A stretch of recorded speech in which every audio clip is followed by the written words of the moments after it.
اور ان لوگوں کے سامنے ان دو آدمیوں کی مثال پیش کرو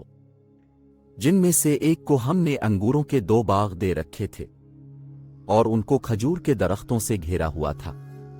اور ان دونوں باغوں کے درمیان کھیتی لگائی ہوئی تھی۔ دونوں باغ پورا پورا پھل دیتے تھے اور کوئی باغ پھل دینے میں کوئی کمی نہیں چھوڑتا تھا، اور ان دونوں کے درمیان ہم نے ایک نہر جاری کر دی تھی۔ اور اس شخص کو خوب دولت حاصل ہوئی تو وہ اپنے ساتھی سے باتیں کرتے ہوئے کہنے لگا کہ میرا مال بھی تم سے زیادہ ہے اور میرا جتھا بھی تم سے زیادہ مضبوط ہے۔ اور وہ اپنے باغ میں داخل ہوا اپنی جان پر ستم ڈھاتا ہوا، کہنے لگا میں نہیں سمجھتا کہ یہ باغ کبھی بھی تباہ ہوگا،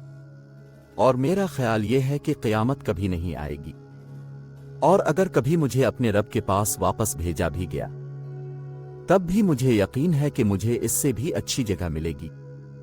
اس کے ساتھی نے اس سے باتیں کرتے ہوئے کہا، کیا تم اس ذات کے ساتھ کفر کا معاملہ کر رہے ہو جس نے تمہیں مٹی سے اور پھر نطفہ سے پیدا کیا، پھر تمہیں ایک بھلا چنگا انسان بنا دیا؟ جہاں تک میرا تعلق ہے میں تو یہ عقیدہ رکھتا ہوں کہ اللہ میرا پروردگار ہے اور میں اپنے پروردگار کے ساتھ کسی کو شریک نہیں مانتا۔ اور جب تم اپنے باغ میں داخل ہو رہے تھے اس وقت تم نے یہ کیوں نہیں کہا کہ ماشاءاللہ اور لا قوت الا باللہ، یعنی جو اللہ چاہتا ہے وہی ہوتا ہے، اللہ کی توفیق کے بغیر کسی میں کوئی طاقت نہیں۔ اگر تمہیں یہ نظر آ رہا ہے کہ میری دولت اور اولاد تم سے کم ہے تو میرے رب سے کچھ بعید نہیں ہے کہ وہ مجھے تمہارے باغ سے بہتر چیز عطا فرما دے اور تمہارے اس باغ پر کوئی آسمانی آفت بھیج دے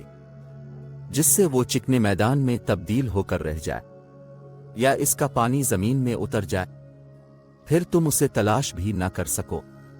اور پھر ہوا یہ کہ اس کی ساری دولت عذاب کے گھیرے میں آ گئی، اور صبح ہوئی تو وہ اس پر ہاتھ ملتا رہ گیا،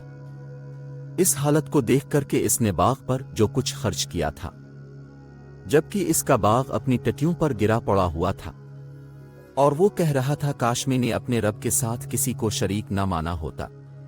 اور اسے کوئی ایسا جتھا میسر نہ آیا جو اللہ کو چھوڑ کر اس کی مدد کرتا،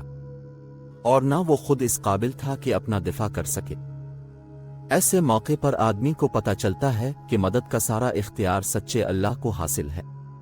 وہی ہے جو بہتر ثواب دیتا اور بہتر انجام دکھاتا ہے۔